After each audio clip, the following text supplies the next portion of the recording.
Hi, and welcome to South by Southwest.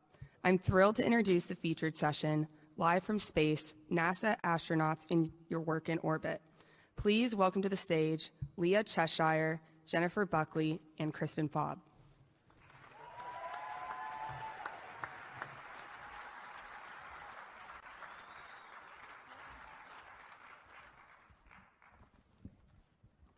Hi, everyone. Thank you so much for getting up this morning and coming to join us at South by Southwest. We're really excited to be here. We'll get in with some introductions because coming up in just a few minutes, we are going to be talking to two of our panelists. They couldn't be here with us in the room today because they are living in space. So just to start off, my name is Leah Cheshire. I am a public affairs officer at Johnson Space Center in Houston, Texas. I work with the Humans in Space team. That means I work everything International Space Station, commercial low Earth orbit, commercial crew program, and I do live TV commentary for NASA missions, which is my favorite part. And Jennifer, I'll go over to you to introduce yourself. Good morning. I'm Jennifer Buckley. I am the ISS Program Chief Scientist. I provide the science strategy for the ISS program. I provide science recommendations to the ISS program manager at headquarters on ways that we should be utilizing the International Space Station, manage the priorities for ISS, and ensure that we are fully utilizing all of our capability. Thanks so much. Kristen, over to you. All right, yeah, good morning, everybody. I'm Kristen Fobb. I'm the Deputy Chief Scientist at the Human Research Program. So for us, it's really all about the human. How do we keep our humans safe and healthy in space? So it's all about reducing risk that the crew may experience during spaceflight. So that could be physiological, like bone and muscle, and how does exercise play a role in that? It could be psychological, so behavioral health, stress, sleep, medical capabilities. And so it's all about understanding those risks and how do we counter those risks to make sure that we set our crew up for optimal crew health and performance during space exploration. All right, thank you. Well, let's get into it. So before we start, we want to ask your questions to the astronauts today. So if you go into the South by Southwest app and you check out our panel, there is a button that says Engage. You can go in there, submit questions for Slido, and we'll get a chance to ask some of those. So before we get started, what is a downlink? That's what we're about to do with these astronauts. They are living and working 250 miles above our heads, traveling 17,500 miles per hour. That's orbital velocity.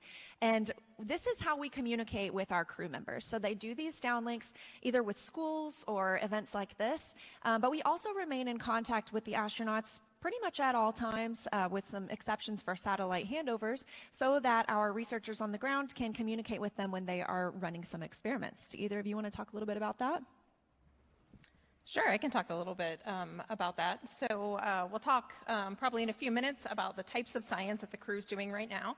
At any given time during their mission, they'll be doing a variety of science, about 250 to 300 experiments.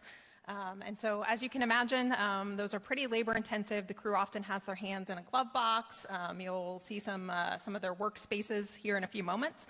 And so we use our comm on space station basically to enable the scientists real time. So you can walk the crew members through your experiment as you're doing it on space station. They can give you feedback on how things look. You can adjust it and make tweaks. And that's been just a tremendous evolution over the life of the program to be able to do something like that. I'll chat really quickly about a downlink some more too. So it's sort of a song and dance. You know, it's a call and response. So we have teams in Mission Control Houston. They work 24/7, 365, monitoring the health of the space station and helping it fly, as well as obviously the health and happiness of our astronauts. And so we'll be getting calls from the CAPCOM. That's the capsule communicator. That is the one person in the room who speaks with the astronauts to make sure that they are getting all of their information from one place, keep it streamlined and clear and concise. So they will call out to us and make sure that we're ready for the event. We will let them know that we are more than ready for the event, and we'll get things started. So before that happens, in just a few minutes, a few more fast facts about the International Space Station. The space station is about the size of a football field, an American football field from end zone to end zone, including the solar arrays, and it's about the size of a 6-bedroom house. So at all times, we typically have about 7 people living and working in orbit. That's the number that is there right now because just yesterday, 4 people who were living on the space station came home. Last week, we launched 4 new crew members. They completed a handover. And this morning at 4:47 a.m. Central Time, the 4 returning crew members boosted Earth's population once again and splashed down just off the coast of Pensacola, healthy and happy after 199 days in space. So they spend about 6 months in orbit. We're going to be talking with Jeanette Epps, who just arrived a week ago today, as well as Laurel O'Hara, who launched in September 2023, and she's getting ready to come home here pretty soon. So 2 different perspectives, both first-time flyers, and we're pretty excited. I mean, I hope you guys are excited. Any day you get to talk to space, I can't complain. It's a good day.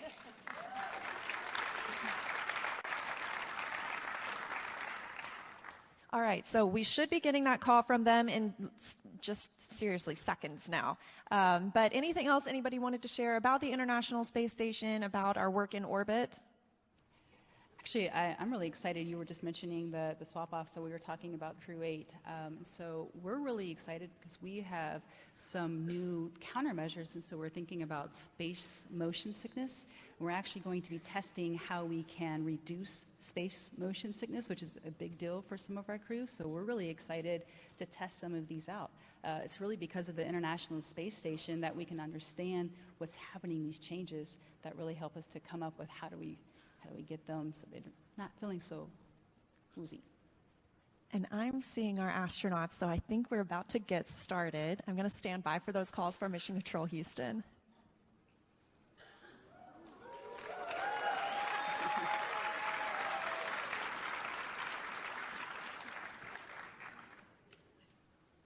Unfortunately, they can't see us, so.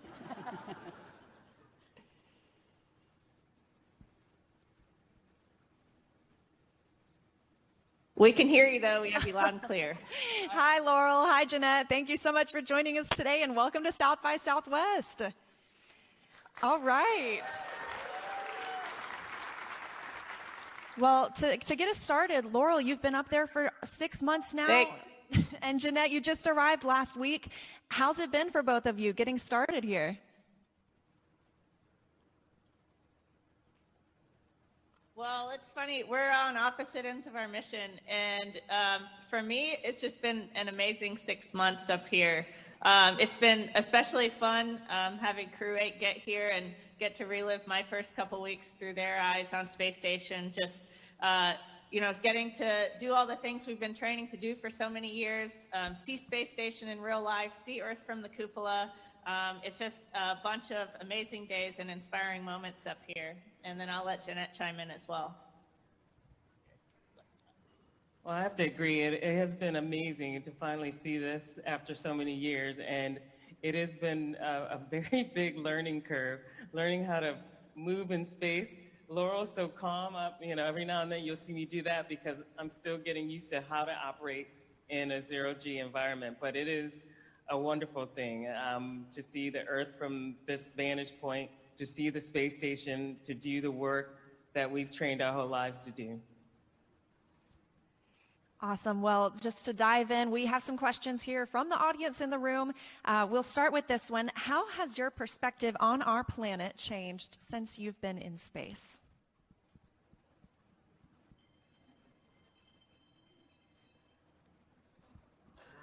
That's one of my favorite questions because seeing Earth from the International Space Station is probably one of my favorite parts of being up here. To get to see our planet as one whole planet, you can see entire continents from one spot from space station as we're flying over them. And to get to see Earth from that perspective makes you realize how small our planet is, and also, not seeing borders and seeing it against the blackness of space and the backdrop of stars.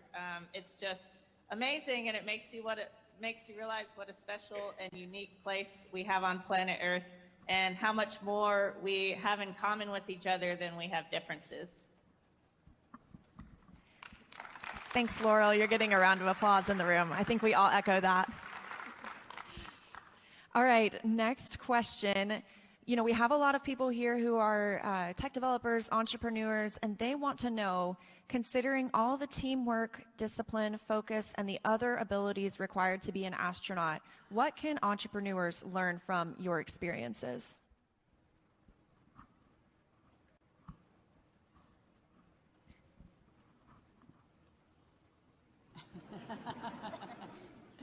Well, I like to think that we're just a reminder that we do have to work together, build teams to be productive and perform at a really high level.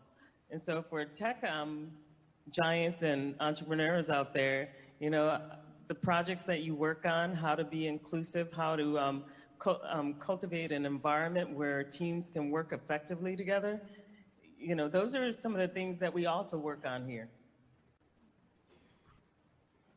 Okay, I'm going to take the next question. Can you share some examples of the science experiments you've conducted on the International Space Station that have led to groundbreaking discoveries, or maybe what you guys have been working on just this increment that we will see some of the results coming back soon?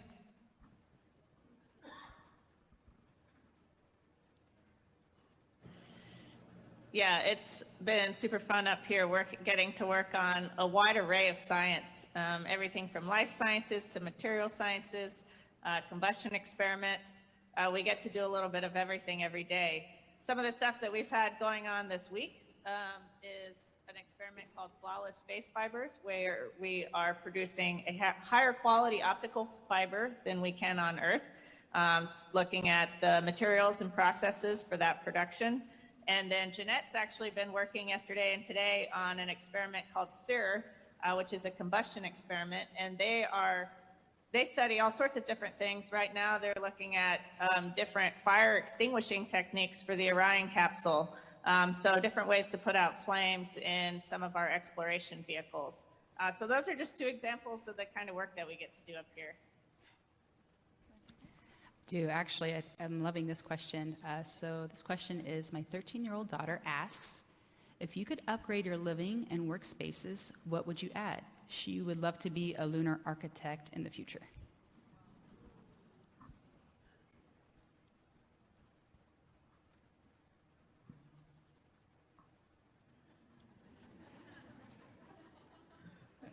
So we're laughing here because one of my suggestions was to add a WHC to every room. A WHC is a waste hygiene compartment. It's our toilet. But we always ask for that in our houses too. It's interesting because one person was saying that they would love to put their head down, and trying to figure out a way where you could have a place where you can actually feel like you're putting your head down would be great. But it's actually, you kind of float here and you don't really lay down at all. So it's kind of hard to say what I would add, because I think our compartments they're small, but they're pretty comfortable. Thank you for the demonstration as well. For the people in the room, the astronauts essentially have a crew quarters that's about the size of a coat closet, because you don't need a bed in space necessarily. So they kind of strap up to the wall and get cozy, and that is how they sleep. So I think laying your head down would feel pretty good. Yeah, once you get used to sleeping up here, just floating in space is also really nice. And then I'll just add, we always want more windows. Yeah. Good views. I don't blame you. I hope to try that floating sometime. Speaking of that, for this crew, we are hiring new astronauts right now. So a question for the astronauts living and working on the International Space Station: what advice would you give to anyone aspiring to be an astronaut or prepare for a career in space-related research?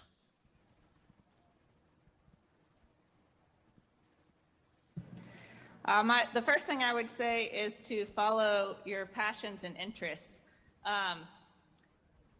In doing so, and then also keep an open mind as you move forward and learn new things. Keep an eye out for opportunities, because at least for me, what I found, I started off with a certain path in my head, but as I learned more and started studying different topics, you never know where your interests will lead you down really interesting career paths. The Earth is a fascinating place to explore. I have to echo exactly what Laurel said. You know, I would also add to that, you know, following your passion, you can never go wrong. No matter what you do in life, as long as you're passionate about it, you'll end up somewhere great. You never know where you'll end up. You may even end up on the space station. But, you know, the other thing also is being able to live with other people who aren't like you, who don't look like you, and to be in a team environment like this has been amazing. Since I've come on board last week, Laurel has been awesome in helping me get adapted to this environment. So it's been very interesting. Being flexible, adaptable, and a good crewmate is probably one of the most important things that you need to get here.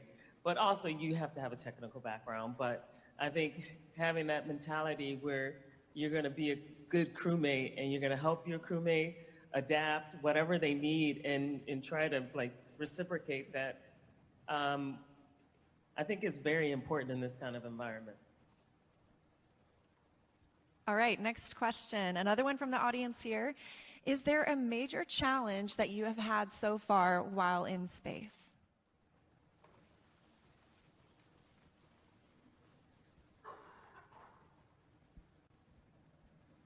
So since I'm new, the challenges I've had in just conducting one, the second major experiment that I did this time was managing stuff. Because if you put something down and it's not tethered, it's going to float away, and finding it is way harder than you think. It floats away, it has its own mind. So managing everything that comes out of a bag even, you open a bag and everything wants to escape. So management of stuff has been probably the most surprising to me, especially with a big experiment that, like the SIR one that we conducted this week.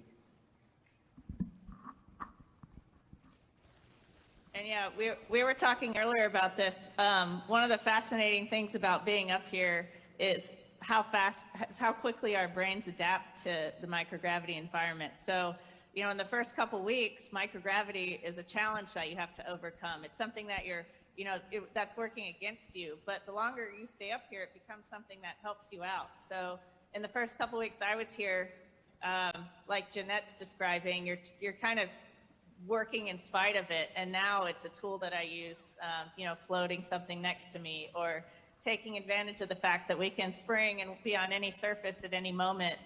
Those are all things that are super helpful. Okay, and I'm going to ask this next one. So what is the tastiest food you've had in space? And then if I can expand to that, can you maybe talk about the importance of food in space?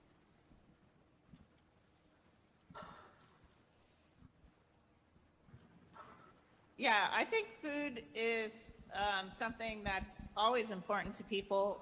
It's definitely something that brings us together. It reflects our different cultures, and we all look forward to a good meal at the end of a long, hard work day. Some of my favorite foods, actually, interestingly, my favorite foods have changed a lot since I was up here. Things that I really liked when I first got on orbit, now I don't like them as much, and I like things that the first time I tried them when I got up here, I was like, no way, I don't like that. So it's been interesting just to see, over the course of the 6 months, and our relatively limited, but I think really good menu has changed. Well, I have to agree. Like, for example, trying the Mexican scrambled eggs that we have here were not good for me, but Laurel loves them. Yeah. And so I guess the tastiest food that I've had was, I guess it was the curried vegetables that I really like, and along with the chicken fajitas. Chicken fajitas are pretty good here. Wow. Yeah, we do have taco nights up here, and those are always a favorite for everybody. Taco night in space. I'm there for it. Sure. So the next question, I think Kristen will appreciate from the Human Research Program. Someone is asking, what does your exercise routine look like in space? Great question. We're scheduled for 2.5 hours of exercise a day, and that usually includes an hour and a half of weightlifting on our weightlifting device, which is called ARED. Which is also in front of Cupola, so a space gym with amazing views. And then we also have a treadmill so we can run, and a stationary bicycle so we get to do cycling. And we'll usually alternate between running and cycling each day. Those are some of our favorite 2 hours because in microgravity, it doesn't take a lot of energy to move your body around. Just with fingertip force, you can fly across the room. So exercise is really the only way we get to load our body up and actually feel tired. And so that's something I definitely miss up here, and so I really enjoy the exercise hours. Yeah, and it's one of the countermeasures that we use for our bones and our muscles as well. Like moving around here is really easy, like Laurel said. But if we don't exercise and when we get back to Earth, we may have some muscle loss and maybe some bone density loss. So exercise is a must. Thank you both. I think we all have some experience with telework, so I like this next question. As the world's most remote workers, do you have any tips for for how to work well with your team members and your teammates that are actually on Earth?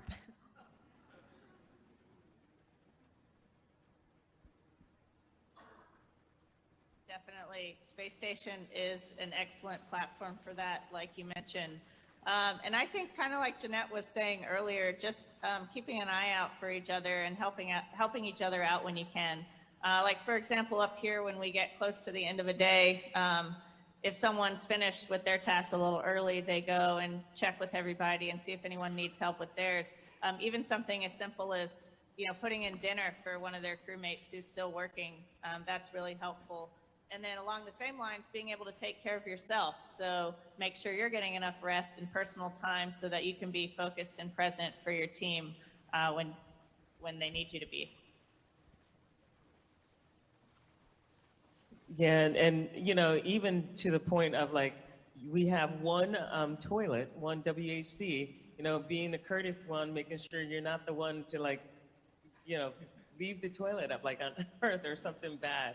So, just being a really good crewmate and just considering how you would feel if someone helped you and try to do that for your fellow crewmate.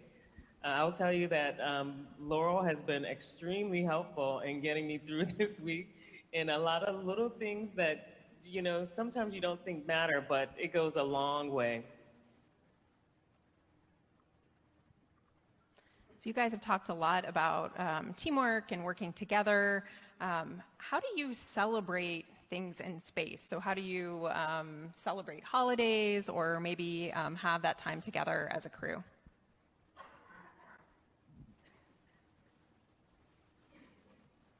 Great question. I got to celebrate Thanksgiving, Christmas, and New Year's on board. And one of the things we got from the ground was special food, Bob, so some special holiday food. That was great. And then we also decorated the module, like for Thanksgiving and Christmas, we hung up decorations. Jasmine, who just landed back on planet Earth today, made us all stockings with our name on it so we could put gifts in there. That was super fun. And then we also just do things like bake cakes if it's somebody's birthday. We have some cake decorating supplies up here, so that's always fun. Right. So you don't have a typical day and night on station. So can you talk to us about your perception of time, your sleep cycles? How does all of that work on ISS?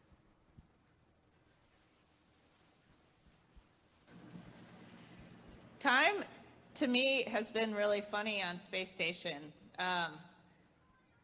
Like you said, we don't have a sunset and a sunrise every day. We have 16. So in many senses, we get multiple days in one, and you just don't have the same light cues like you do on Earth. So it can be a real time warp up here. I'll start working on something and think a couple minutes has passed, and it'll be an hour or two. So time really flies. And then if I look at my entire mission, I will have spent 200 days in space by the time I go home. And even just this year, it's been 72 days already, and they've just gone by in the blink of an eye. Even though sometimes our days can stretch on, we have 12-hour work days. The time overall is just flying. Don't worry, they are also going by pretty fast here on Earth, too. I didn't realize we were 72 days into the year. Another question, I love this one. My 10-year-old daughter has always dreamed of becoming an astronaut and the first woman on Mars. What fields of science do you think someone should study that will be particularly relevant in the future?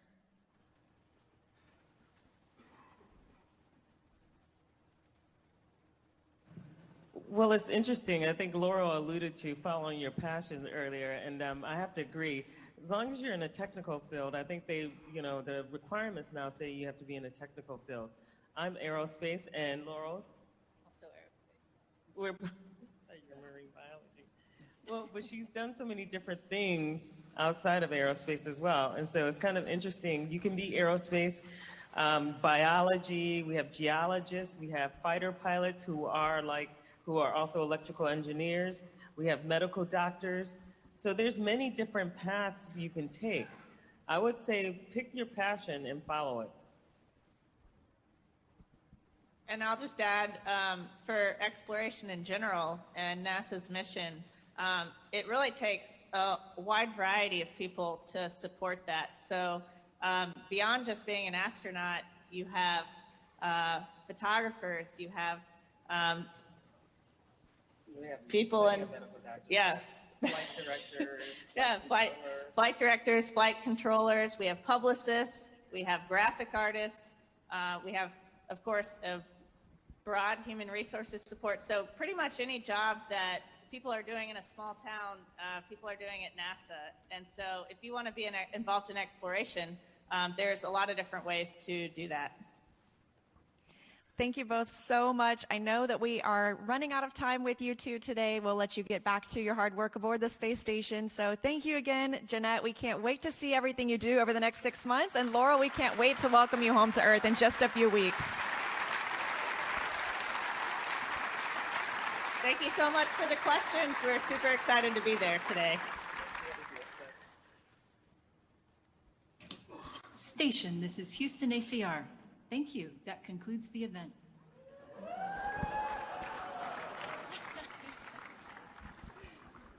That never gets old. No, I was going to say the same thing. That's still cool. Wow. Okay. Well, thank you all so much again for being here. We're going to bring it back down to earth a little bit and talk about some of the research that's going on aboard the International Space Station. So to get started, what is International Space Station research broad? Let's lay it out. Yeah, that's a great question. Laurel touched on that a little bit. We have a huge diversity in the type of research that we do on Space Station. And that has grown a lot over the years from when we started early days to what we are doing now. So we just celebrated our 25th anniversary for the Space Station program of having a space station orbiting the Earth. And so now we are doing research in biological sciences. So this would include things like cell biology. We do a fair amount of tissue engineering. We do a lot of plant research, which is important both to support our crew members as well as for exploration. We have a robust physical sciences program. So we do combustion research. We do fluid physics. We also have a really unique vantage point, right? So you talked a little bit about we're orbiting the Earth at 17,500 miles an hour, but we have instruments on Space Station both looking out into space. So we do space science, so we do things like astrophysics, heliophysics, and then also looking down. So we do a lot of Earth science that we can talk about a little bit later, but we really are using Space Station to inform us about our Earth and our world here. And then we do a lot of tech demos. A lot of those are for exploration, but we do some for medical support of the crew as well. And then finally, we do STEM engagement. So it's really important to us at NASA to make sure that we are inspiring the next generation of scientists and explorers and folks to come work with us. Maybe if I expand on that a little bit, there were some great examples that we had from our astronauts about the importance of exercise. And so, they have all of these technologies up on station now. So they have the treadmill, they have a way that they can cycle, they have a weightlifting machine, essentially. So like they can get strong, they can keep their strength, their muscle mass, keep their bone mineral density up. And it's really with the partnership that we have with the ISS. It's a very unique place for us to learn how to live and thrive in space. And so these are just some examples. The plant example is so huge because it's about nutrition, it's about behavioral health. Like how does it reduce stress? And so just really emphasizing on what you were talking about, Jen. But I mean, that's 25 years of learning and understanding how to do all of the things that you were just mentioning. Yeah, I think that's a good point. A couple of things I want to pull from that. One is the 25 years. So for 23 of those years, we have had somebody living in space at all times. So if you are under 23, the entire population of Earth has never been totally on Earth. You've always had somebody living in space during your lifetime. I think that's cool. Another thing you talked about is how important the space station is on helping us learn to live and work in space. Obviously, the space station is where we're at right now. Like we mentioned, this is 250 miles above our heads. We can typically get there and get home within a few hours, definitely within a day if we needed to. But when we think about going to the moon and Mars, the moon is 1,000 times farther away from Earth than the space station is. So it becomes a little bit more of a journey. We have to know a little bit more about living and working in space because we're going to the moon and eventually to Mars to stay. We want to have a more permanent presence there. So how is space station research preparing us for those future missions to the moon and Mars? Yeah, so I think I'll let Kristen open this one first for human research, right? That's something that we all think about is how do we prepare our astronauts to be able to make those journeys? Yeah, I mean, so Artemis is definitely on our mind, and then how do we use the moon to get us to Mars, right? And so we think about unique hazards that the crew can experience for space exploration. And so one can be radiation. So that could be galactic cosmic radiation, that could be solar radiation. It could be distance from Earth. You were just talking about the distance from Earth to the moon, and then Mars is so much further. The isolation and confinement. And so the International Space Station, you did get some idea of the size of the station, but maybe our exploration vehicles are going to be smaller. So what's that isolation and confinement going to do? And then there's also things like just the environment. What's the lighting and the sounds? Or if we're doing a surface mission, lunar dust, what does that do to our health, or Martian dust? But what I love about the ISS is that it is the best place to study extended time in microgravity. There's no place like that on Earth. In fact, it's not. It's in space. So we have this great lab that we can understand a very unique hazard for space exploration, and that is on International Space Station. Yes, we have a couple investigations that are specifically targeting exploration. How do we test technologies for our Moon and Mars programs? So, you know, the advantage of having a space station that has been up there for such a long time is that we have runtime. So these journeys that are going to take us beyond the lunar surface and onto Mars, you need to make sure that you have a really robust life support system. You need to make sure that your water systems work well. So one of the ones that I worked on when I first came to NASA was our regenerative, we call it ECLIS, Environmental Control and Life Support System. So this is really what recycles our water on board and provides the crew with drinking water.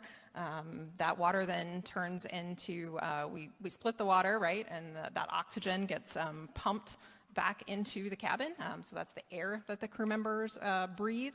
And then we have to scrub CO2 out of the environment. And, you know, on the International Space Station, we had the luxury of, in the beginning, as we're trying to bring these systems online, flying bags of water if something happened, if our system went down or something broke. But, you know, we don't have that as we go these further distances. And so that has really served us as a wonderful platform to be able to test out these systems and do some of our tech demos. We also talk about when we go to the moon, or we go back to the moon, I should say, we're going to have a more sustainable presence. And what does that mean? That means we are going to have a presence on the lunar surface, and we're going to need infrastructure to support that. So a lot of our experiments, like we talked about, you know, things like greenhouses, plant growth, those are things that we'll want to do on the lunar surface, as well as even building structures and infrastructure. So we've done some experiments on the International Space Station. We have a centrifuge up there where we've looked at how does concrete like substances form in space? Can we use lunar regolith, which is like a lunar dirt, right? How do you use that, and can you use that to make building materials? And so we've done things like, what does it look like on microgravity? We can spin it in our centrifuge and say, what does this look like in lunar gravity, and what does this look like in Martian gravity? So this is really informing a lot of the technologies that we'll need for our exploration programs. And just wanted to give everyone a heads up before we move on to our next question that you can also ask questions of our panelists. So don't forget to go into the app, let us know what you're wondering about, and we're going to get to those in just a few minutes. But to bring it back home and make it a little more relatable, I think, how does what we're doing on the International Space Station through this research benefit life on Earth for all of us? Yeah, I could start with that. So we actually study a lot of things that probably, are very relatable. So like imagine if, remember COVID, we were all isolated. We were all stuck in our homes. We all had to adapt to a remote environment. We may have been stuck with people that we didn't necessarily want to be stuck with for a year. So how do we deal with that? How do we study that? How do we make sure that we can thrive in those types of environments? And that's very similar to the things that we study, is how do we work on team dynamics? How do we work on behavioral health? What does the impact of important nutrition and exercise do for behavioral health?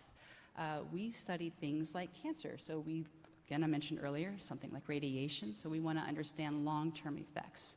So we can study things like neurocognitive complications like Alzheimer's or Parkinson's and cancer.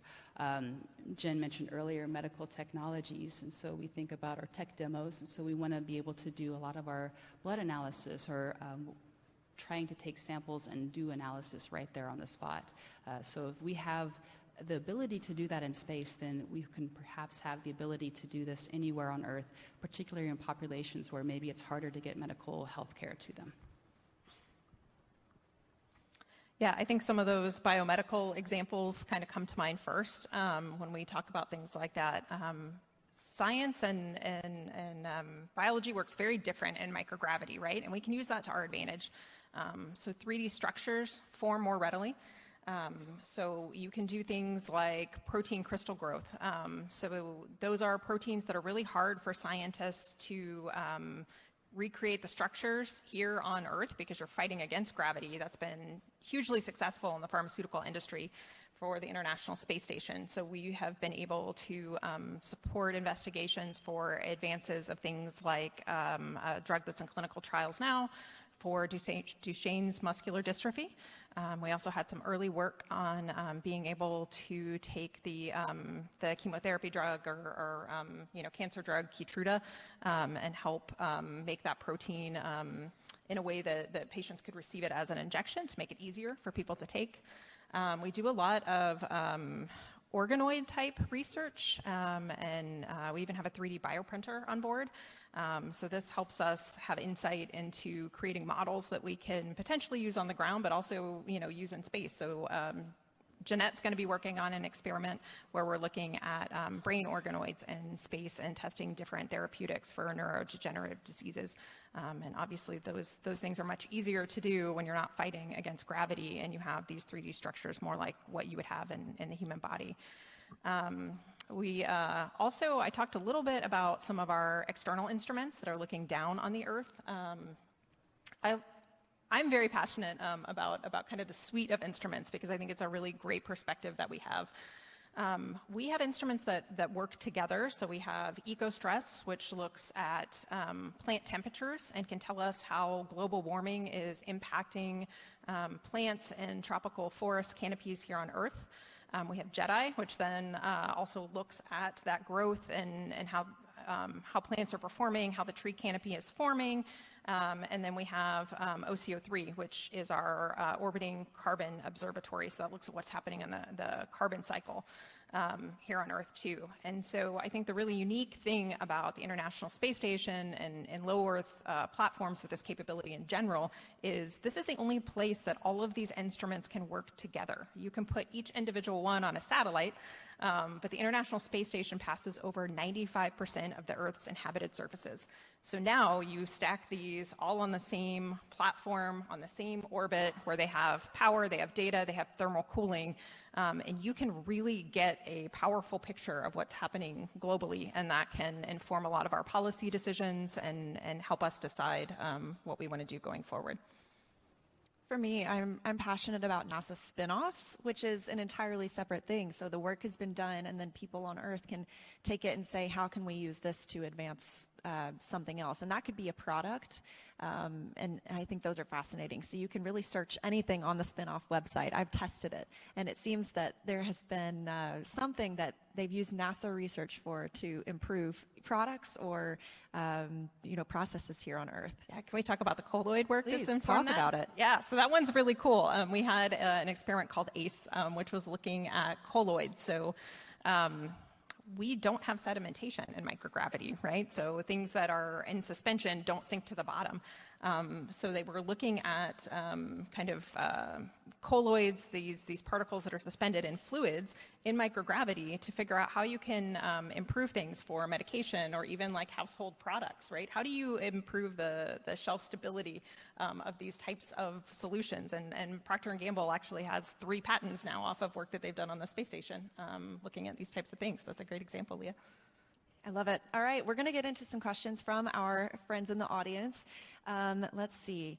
In a world that is increasingly becoming less globalized, how do you guys imagine the future of International Space Station and international space travel? So I can talk to the international aspect of it. That's one thing that I think we have learned to do really well in our 25 years of the International Space Station, as it is truly a partnership with our international partners. I talk a lot about the science on space station, but just the engineering feat of building a space station with multiple countries assembling modules that have never been fit checked on the ground, putting them together for the first time in space. Your communication has to be very good, and so I think as far as where we're going with this, none of us can do this alone. Space is hard. You will hear people say that over and over again. It is hard. It's very expensive, and we can go much farther if we go together and combine our resources. Maybe I could just add to that. I mean, what you see, the science that you're seeing images on, what the crew have been talking about, the experiments that they're doing, there's probably, a couple hundred people that are behind some of those studies, and really just to emphasize that you can't do it alone. For our program, just as well as yours, or even across the agency, those international partnerships in general, are crucial for us because people will have unique perspectives based on your culture, based on where you come from. And so having that new perspective, that diverse perspective, really helps us to make sure that we're getting the best type of equipment, the best type of science, the best type of questions that set us up for some of these successful missions. And so just really emphasizing on everything what Jen said there. And I think I can touch on, too, the future of the International Space Station and space travel. We can't have the space station forever, unfortunately. And so we are already working on what that looks like to maintain our human presence in low Earth orbit. So we're working with private companies that are building their own private space stations. And eventually, NASA wants to be one of many customers to these. And we are already seeing, we are launching astronauts on private spacecraft owned by private companies. And we are one of many customers for those. So that allows us to take what we've been putting our efforts and our resources to on the International Space Station and start looking out further into space and start planning for the Artemis generation and our trips to the moon. So that's a little bit about the future of the space station and space travel in general. Yeah, I think that's a great point, Leah. The International Space Station is approved and funded to operate until 2030. We know structurally it can continue on perhaps beyond that. But NASA's mission really is to start partnering with some of these commercial companies that are looking at building commercial LEO destinations. So you'll hear us talk about CLDs. That's the next low Earth orbit generation, or generation of space stations. And that will really allow us to look at stepping out into the solar system and focusing on exploration. I like this question. How are experiments and knowledge shared between teams from different countries? Is there a global idea of who wants to work on what? And are there shared teams? And are there project leaders? Well, I'll take a start at that, and then I'm sure that Jen can expand to the science and overall. But so we do have databases that are available to our researchers. And so if we do experiments or if we have crew samples, we do experiments on those crew samples, we do try to have those databases available so that a researcher could come in and request certain types of data, to give an example or what their study is, and then request the type of data that they need to do their studies. So that is for domestic as an example of how to share data. Now, as we're talking about the international partnerships, this is actually things that we are working on right now. We are understanding that we are now in this data age where we can do big data, we can do these complex algorithms, machine learning, AI. How do we work together? What's the guidance? What's the policies of what we need to do, like to protect our astronauts, the data from the crew, but also to make sure that we have the right type of availability in this world. So we're working on right now our how we do our data sharing across both commercial and international partnerships. How do we navigate through that? It's complex, but that's something that we think is very important and we're actively working on. Oh, go ahead. I was just going to move on to the next question, but if you want to add something. I was just going to talk about the international partner aspect. I think they talked about, different contributions or strengths, right? And Kristen touched on a little bit earlier. Each country has their strength, right? So, one example that always comes to mind is, on the space shuttle, right? We had the robotic arm was built by Canada, right? So when you go to build an international space station, Canada is one of your partners. Guess who built our arm, right? So everyone has things that they bring to the table that they are very strong in, both nationally, right? That they contribute to our different programs. All right, here's another one. Is there always a doctor in the crew or someone with medical training?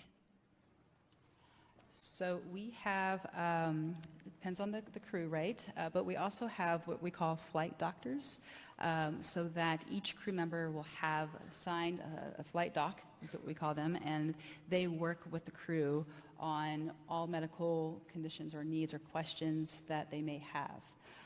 But I'm not sure, Jen, if you can speak to, I think it's just depending on the crew that's assigned on if they have a medical background or not, but we always want to make sure that there is access to any medical needs or questions or concerns with our flight doc. Yeah, we do have a number of astronauts in the office who are medical doctors or have medical backgrounds, and so obviously it's great if they're on the crew, but also, we think about we always think about the what if scenarios, right? So what if something happens and that crew member is sick and needs help? And so all crew members get kind of a baseline level of training on medical response and medical support. And then if you don't have a physician on the crew, then you have someone who gets a little bit more training to be able to, intervene and help people on orbit as they work with teams on the ground. Right now, on Crew 8, we happen to have Mike Barrett on board. So he is an MD, and he kind of literally wrote the textbook on aerospace medicine. So they're in really good hands. Can I maybe expand on that a little bit and take that to the next level of the future? This is where we can actually start to look at VR, virtual reality or augmented reality, so that we can, in these unknown unknowns, when we're doing space exploration, so when we're moving from the moon and beyond, how can we take advantage of virtual reality and augmented reality to train or to help guide on medical conditions? So having some more self-reliance on some of these conditions that may arise during space exploration, so that we kind of see that as the future that we want to pursue. And I think, too, we're looking at the original telehealth as well. They have private medical conferences weekly, or any time that they need one, they're able to speak with someone on the ground, a flight surgeon, a flight doctor, and they can share how they're feeling emotionally, how they're feeling physically, and that's someone on the ground who has that expertise and that training to help them feel better. So if you've ever used telehealth, you're not far off from what an astronaut on the space station might experience. Let's see. Do any of you have plans to visit the space station? I wish.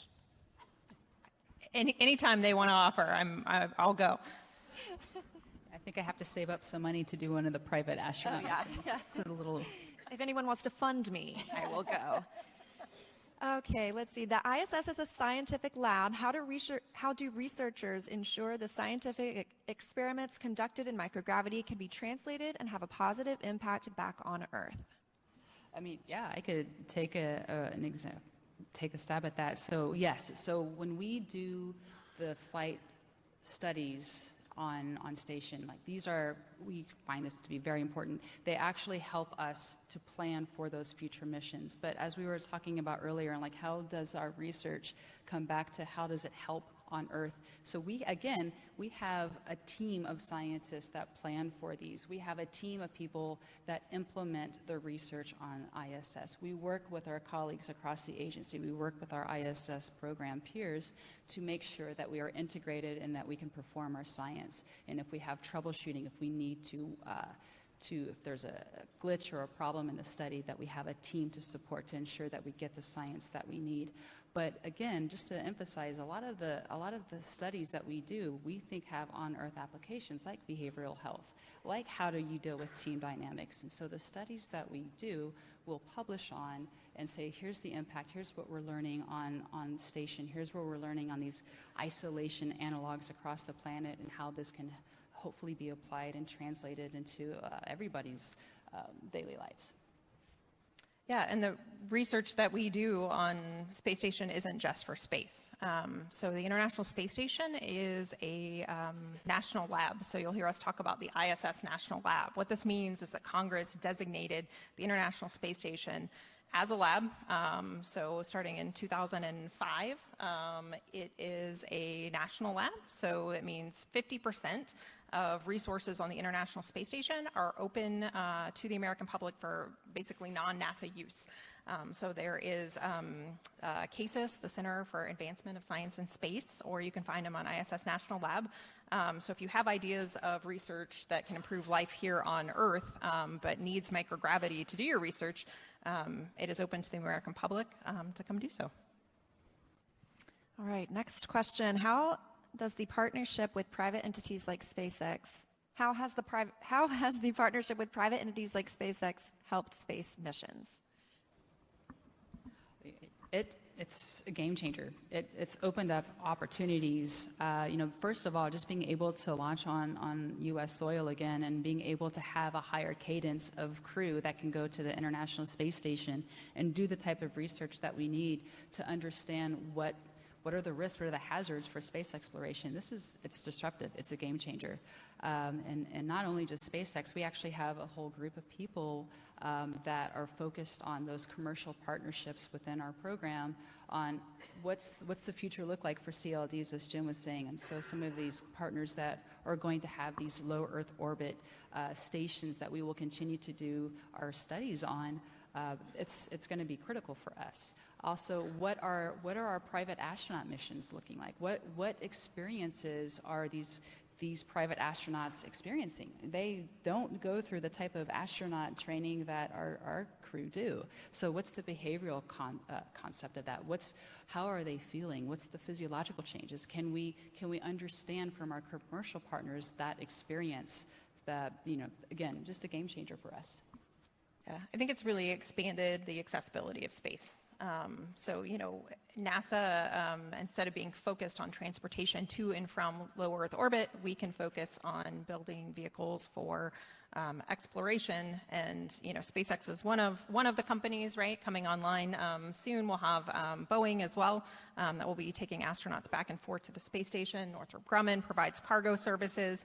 And those are some of the larger companies you hear a lot about. We also have a lot of small companies that support the International Space Station and research in particular that help scientists translate science to on-orbit space operations. And so I think it's really expanded, again, it's helped the economy, but also expanded commercial space in general. Can I maybe just pull a little bit on what you were just talking there with small companies? And so we actually do partner with, there's a small business opportunity that NASA provides as a program where you can come in as a small business and look for technologies or what we're calling out for as a need, like maybe I need to look at a blood analysis tool, or I need to look at something for my eye vision health, and it needs to be small and compact. And so these are ways that we also try to do outreach to the communities and to, again, foster some of the small business development that hopefully helps not just our space needs, but then also on-Earth applications for the company as well. All right, I'm going to take one more question right here with, let's see. Do you also lead experimentation in the energy sector, like solar energy from space or looking at nuclear waste? We do. I guess I'll start with the, if you're going to space and you need power, solar is your friend. You'll see many spacecrafts, not just the International Space Station, harnessing solar power as their primary power. We have backups too, for when we're in what we call insolation or out of sunlight. Yes, the International Space Station has massive solar arrays that power the station and also charge our batteries for when we don't have sun. And we have contributed to new technologies kind of advancing that field that we need for space that hopefully we'll start to see improving things here on Earth too. So one of the ones that we have are called, when they were a tech demo, they were called iROSA, Roll Out Solar Arrays. We did this as kind of a demonstration on the International Space Station. They're solar arrays that unfurl basically like a blanket. And they're really neat to look at. They just sort of are floating, kind of suspended in microgravity, coming out from the space station. And that was to supplement our original solar arrays.